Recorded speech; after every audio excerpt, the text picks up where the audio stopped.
Salut à tous, c'est Eri. Alors pour ceux qui ne me connaissent pas, j'ai joué au jeu à partir de 2010 jusqu'à 2014 à la fermeture sans vraiment de pause. Mon niveau maximum a été le level 17 avec ce genre de team-là. Et mon clan de référence était le clan des héros. Donc aujourd'hui, je vais tenter de faire des vidéos sur YouTube, juste sur le jeu Arena Return. Et pour commencer tranquillement, je vais juste vous présenter une équipe que j'ai faite il y a quelques temps maintenant. Qui est une team avec un roublard bombe. Donc c'est celle-là. Ce qu'on peut voir, c'est hop, éditer. C'est que ça joue sur les bombes, comme je l'ai dit tout à l'heure, mais il n'y a pas que ça. C'est pas que centré sur les bombes, je peux très bien m'en sortir sans. Les bombes, juste un apport de dégâts en zone et d'entrave en zone si besoin. Je vais commencer donc par le placeur, bien sûr. C'est un panda qui est très classique au niveau de son placement, donc Archam, Shamrock pour placer les alliés uniquement. Ce qui est pratique, c'est que ça place vraiment très loin par rapport aux autres placeurs, mais ça ne place qu'une seule personne. Et il peut se défendre en ayant souffle alcoolisé et picole, qui permet de taper en zone assez fort. Ça tape du 11 ou du 12, ça dépend des jets. Donc c'est fait quelqu'un au corps à corps qui peut taper du 22 minimum. C'est vraiment très efficace. C'est vraiment la subtilité depuis le retour du jeu, c'est que j'aime bien que mes placeurs, principalement les pandas, aient de quoi se défendre. Je me dis que c'est vraiment intéressant. Le, on peut dire pilier, mais pas vraiment. Le roublard, qui a son jeu de bombes, bien sûr, son kit de bombes avec arsenal pour augmenter son nombre de bombes qu'il peut mettre en jeu en même temps. La bombe incendiaire pour taper du 15 en zone, donc c'est des zones flasques, du 2 autour de la bombe, dans toutes les directions autour de la bombe. Et la bombe eau, qui tape que du 4, mais qui retire 2 PA et 1 PM. Donc si vous connaissez pas les bombes, il faut les tuer. Donc elles ont 12 PV et elles en ont 10 dès qu'elles sont posées. Elles perdent 2 PV par tour, donc c'est comme si elles avaient 10 PV et il faut pouvoir taper 10 sur une bombe pour l'exploser. 10 ou plus, bien sûr. Pour le jeu de bombe, bien sûr, ce qui accompagne, c'est la cape bouffe-tout pour augmenter de 1 PA le roublard. Donc là, il a 7 PA de base, ce qui permet justement de pouvoir poser la bombe incendiaire à 4 PA et la bombe à eau à 3 PA dans le même tour. Et ce qui permet d'avoir des petits chemins de bombes assez sympathiques. Il faut réussir à les placer par contre, bien sûr. Il peut jouer sans les bombes, bien sûr, parce que si j'ai pas de quoi faire les faire exploser, bah, il peut quand même avoir Pulsar, qui est son sort qui permet de taper très très fort. C'est le sort à 5 PO globalement qui tape le plus fort du jeu et qui est accompagné par feinte. Feinte qui permet d'avoir soit plus de résistance et moins de dégâts, ou soit plus de dégâts et moins de résistance, donc à hauteur de 60% à chaque fois. Ce qui accompagne soit Pulsar avec la feinte offensive pour avoir une Pulsar à plus 60% de dégâts qui tape super fort. En plus que mon roublard a une cabouffe-tout, donc 7 PA de base, et on verra qu'il y a un Inutrof qui peut booster PM, le roublard. Donc Pulsar qui prend en compte les PA et les PM supplémentaires et qui tape vraiment très fort quand on en a en plus. Et feinte défensive qui peut être utile pour résister plus longtemps sur le terrain, par exemple avec les jeux de bombes, vu que les bombes ne prennent pas en compte les moins dégâts du roublard. Ça peut être utile de se mettre en feinte défensive pour avoir 60% de résistance et les dégâts des bombes restent tels quels. C'est vraiment parfait. Il a juste aussi un Family Initiative pour se caler juste derrière le panda à 95, vu que le panda est à 100.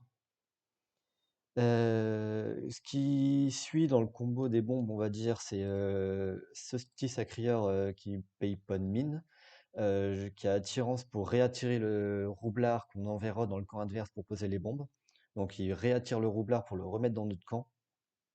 Et il a bien sûr la furie pour taper, ça se combotte bien parce que attirance et 4 PA et furie c'est 2. Et puis même quand il n'y a pas besoin de faire attirance et juste taper, bah, furie tape très fort parce que furie s'auto-boost, ce qui fait généralement Je crois qu'on peut faire deux phases des tours à 17-18 avec Fury, c'est toujours très appréciable. Et il a en équipement juste un petit recul qui permet d'avoir, alors c'est vraiment pas beaucoup joué, mais qui permet d'avoir un blocage de 40% supplémentaire, ce qui passe le blocage du Sacrieur à 60, qui est le blocage de base du Feka, c'est vraiment très fort. Et comme il a l'attirance et les furies, je trouve c'est vraiment un perso corps à corps, donc il profite vraiment de ce gain de blocage. La version d'avant, il avait une Célestine à la place du recul, mais je me suis dit de moins jouer sur le soin et vraiment l'aspect blocage peut être sympathique dans cette team parce que sinon il n'y a que le panda qui tacle vraiment. Et l'autre panda n'est pas vraiment un tacleur. D'ailleurs, on va en parler. Donc lui, c'est celui qui déclenche les bombes. Euh, il a panda attaque, juste ce sort qui est en zone. Donc pour détruire les bombes, ça joue généralement avec des sorts de zone qui peuvent taper du 10 au moins. Donc ça joue beaucoup avec poussière. Et là, la panda attaque qui permet, enfin qui est très sympathique parce que ça tape terre. On n'en a pas dans l'équipe des dégâts terre, alors que non, la poussière temporelle du Xelor est feu, et j'ai déjà beaucoup de dégâts feu. Donc c'est juste un choix personnel. En plus, les stats du panda par rapport au Xelor sont vraiment supérieurs en tout point. Il a 15 PV de plus, il a 40% de tacle en plus, ça peut toujours servir. Mais Panda Attack est moins flexible que la poussière temporelle. Bon, c'est à chacun son avis, mais moi je teste avec Panda Attack en ce moment. Sur le builder, ça marche plutôt bien. Et les dégâts de Panda Attack suffisent bien sûr à détruire les bombes en un tour. Et en équipement, bah, elle a juste un marteau pour l'initiative, pour se mettre derrière le sacrieur. Et donc le roublard pose ses bombes, le sacrieur attire, et ce panda-là les fait exploser. Bon, le CAC est un peu cher, mais ça permet quand même de taper au corps à corps si besoin, sachant que Panda Attack, on peut pas le lancer au corps à corps, ou alors on peut, mais ça nous tape. Je sais plus si on peut le lancer au corps à corps, on va regarder un petit coup. Panda attaque dans ses 2 PO minimum, donc on peut même pas le lancer au corps à corps. Et vu que c'est en ligne, bah, quand on est au corps à corps d'un adversaire, on peut vraiment pas le taper avec. Et le dernier personnage qui est vraiment très très important, il fait beaucoup de choses dans les games, c'est les Nutrov, donc qui booste en PM avec accélération, principalement le roublard, mais il peut booster d'autres personnages, il n'y a pas de souci. Quand j'ai testé sur le builder contre Tanet, c'était efficace de booster le panda attaque. Comme ça, il est un peu plus flexible. La maladresse, bien sûr, bah, c'est un très bon sort d'entrave, hein, bien sûr. Et lancer de pièces qui permet de faire des dégâts, qui est juste à 2 PA, donc il se combote bien avec les autres sorts. Et surtout avec la Célestine. On peut faire une Célestine et un lancer de pièces, ou une Célestine et une accélération, ou une Célestine et deux maladresses. Donc c'est le seul soigneur, mais il soigne tout le temps pratiquement parce que son kit lui permet d'utiliser la Célestine tout le temps.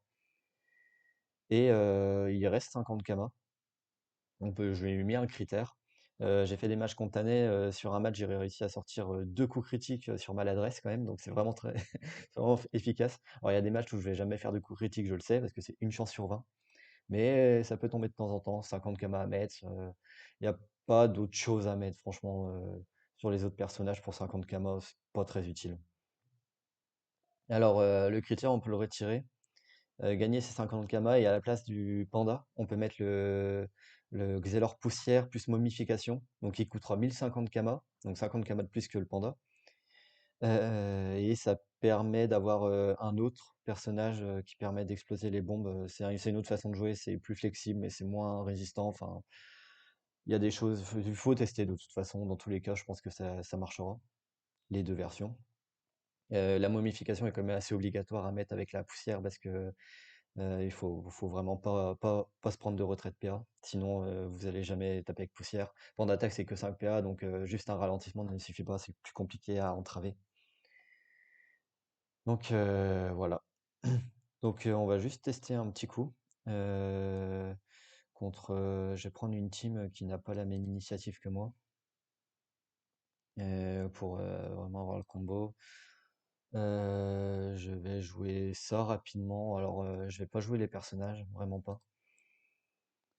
On va jouer sur une map quand même assez ouverte pour tester.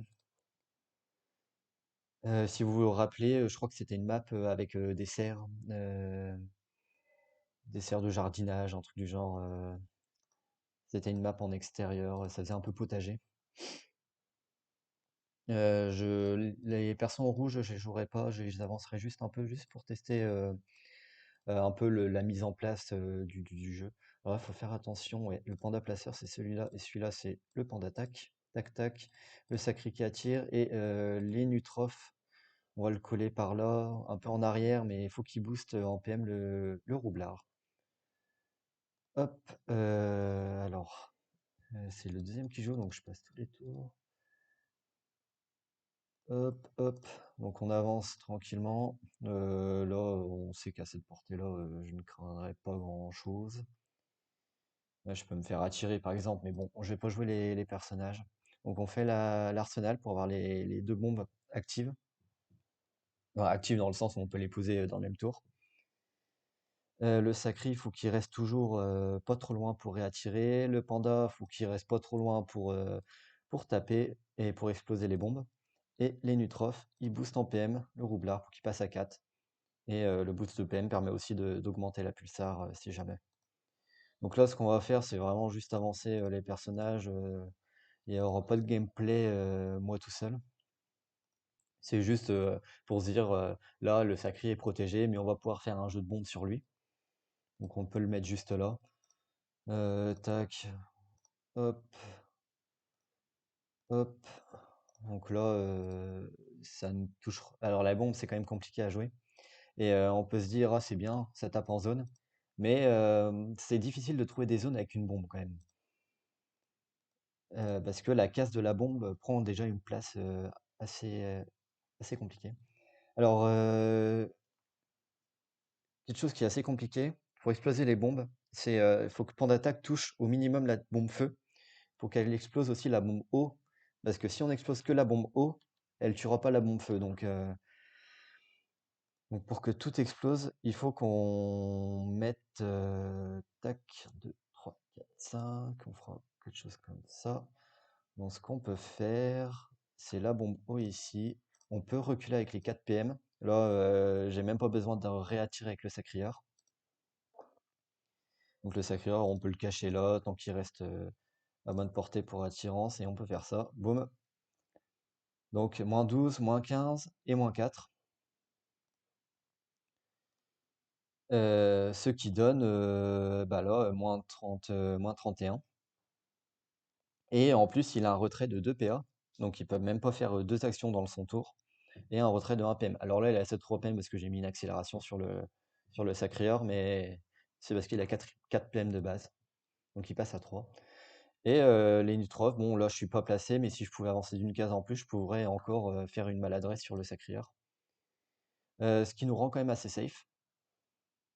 Donc voilà, une portée d'action des bombes, donc c'est pas si loin, c'est beaucoup moins loin qu'une pilier poussière ou flasque, pour parler des sorts de zone. Mais ça permet quand même d'avoir un bon champ d'action, d'avoir de l'entrave surtout, ce que les autres piliers bombes n'ont pas.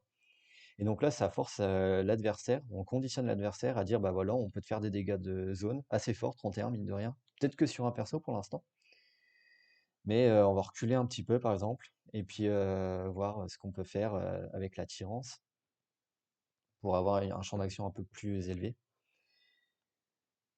Mais faut savoir que je n'ai pas que le jeu de bombe, hein, bien sûr, tous les autres persos peuvent taper, il n'y a vraiment aucun souci. Donc là, ce qu'on peut faire, c'est ça. On peut lancer assez loin, il a toujours ses 4 PM. Donc on n'oublie pas que c'est la bombe feu qui doit toujours être dans le champ d'action du plan d'attaque. Et on peut faire ça, on peut se reculer à fond. Hop. Et ce qu'on peut faire avec le sacré, c'est qu'on peut encore reculer le roublard. Donc le roublard qui était ici, sur cette case, s'est retrouvé ici. Donc voilà, on rapatrie bien le roublard. Et si jamais on se sent en danger avec les dégâts à distance des adversaires, bon, on peut faire une feinte défensive et on aura 60% de résistance. Et bah voilà, pour d'attaque, on peut faire ça. Là, par exemple, pour rester safe, bon, bah, je vais pas taper le sacrieur. C'est la contrainte de point d'attaque, c'est qu'on a une zone moins grande que poussière. Mais tant on peut déclencher les bombes, bah voilà, ils prennent leur malus les deux, et ils prennent leurs dégâts aussi. Moins 15, bon, c'est toujours appréciable. Donc là, le cooldown de accélération est toujours là, est revenu, je veux dire. Donc là, on peut avoir carrément un roublard à 5 PM. Donc je vais vous faire juste un dernier tour de portée d'action de la bombe. Tac. Donc on n'oublie pas, bombe feu, c'est toujours en priorité. Et la bombe eau. Et là, faut faire attention où on se place. Tac. Et là, je pense que le sacri pourrait me réattirer. Bah, je peux faire une feinte défensive. Tac, tac, feinte défensive. Et donc j'aurai des résistances. Hop, on peut réattirer toujours plus. Hop. Et 1, 2, 3. Donc ce qu'on peut faire, c'est bien sûr activer tout ça. Paf. Bon bah j'ai tué, j'ai tué le sacri, c'est vrai, en 3 coups de bombe, ça fait mal. Et puis voilà, on a toujours les Nutrophes en soutien. Et là, normalement, avec la feinte défensive, ah bah elle marche pas sur le builder, mais normalement, je devrais prendre beaucoup moins de dégâts. Ça va être corrigé à la prochaine mise à jour du builder, ça. Mais là, j'ai 60% de résistance normalement. Donc voilà. Donc ce que je vais faire, c'est juste que je vais avancer et vous montrer peut-être un peu des pulsars. C'est quand même des bons dégâts sans les bombes. Donc bien sûr, donc lui, il peut rester là. Pulsar, ce qu'il faut, c'est bien sûr, c'est très très dur à utiliser. Faut faire gaffe parce qu'après une pulsar, on a plus de PM. Donc par exemple, là, je vais faire pulsar. Je me suis trompé de raccourci. Paf. Donc ça, c'est une pulsar qui tape du 22 parce que j'ai plus 1 PA et plus 2 PM supplémentaires. Je crois que c'est ça. Normalement, ça tape du 18 sans PA PM supplémentaire. Donc peut-être que j'aurais dû taper plus ou alors j'ai plus le PM, je sais plus. Mais c'est du 22 de face à 5 PO. La feinte défensive marche pas, hein, bien sûr. Là, normalement, je serais sous feinte défensive. Et puis, ce qu'on peut faire, si on se sent un peu en danger, on peut toujours reculer plus. Hop, point d'attaque, toujours très efficace. Bon, là, je suis sur une case dégâts. Et bien sûr, bah, on a un Nénutroph qui peut entraver un peu tout le monde et booster. Donc là, j'ai pas la portée d'action pour booster j'ai pas la ligne de vue pour booster le roublard. Et bah, je peux faire une accélération sur un autre personnage. Et puis là, hop. Et voilà, comme ça, on a entravé tout le monde. J'ai pas fait de coup critique, mais ça fait toujours de l'entrave en plus, sans bombe. Et avec bombe, bah, vraiment, on peut entraver à mort tous les personnages. Donc, hop. Et puis, bien sûr, hop, j'avance, hein. Il y a toujours quelque chose d'appréciable. Bah, c'est le panda qui place et qui peut taper. Et voilà, ça fait des bons dégâts. Donc voilà, c'est une petite présentation d'équipe. C'est vraiment une équipe que j'aime, que j'ai testé un petit peu contre Tanet sur le builder. Je vous présenterai, je pense, d'autres équipes et bien sûr des combats sur le builder. Donc on peut jouer à deux avec TeamViewer. Comme ça, celui qui peut prendre le contrôle de l'ordi de l'autre, bah, il peut jouer en même temps que nous. Avec sa souris à lui et son clavier à lui, il n'y a pas de souci. Il joue et on joue à deux comme ça. Chacun son tour. Et on fait ça en vocal et je pense que ça peut être sympa en attendant le jeu de base qui sortira dans sûrement plusieurs mois. Donc là, on a quelque chose pour vous présenter comme du gameplay. Et donc c'est grâce à TeamViewer qui est gratuit, je vous montrerai plus tard. Puis voilà, bon, j'espère que cette présentation vous a plu. Et puis on se retrouve une prochaine fois.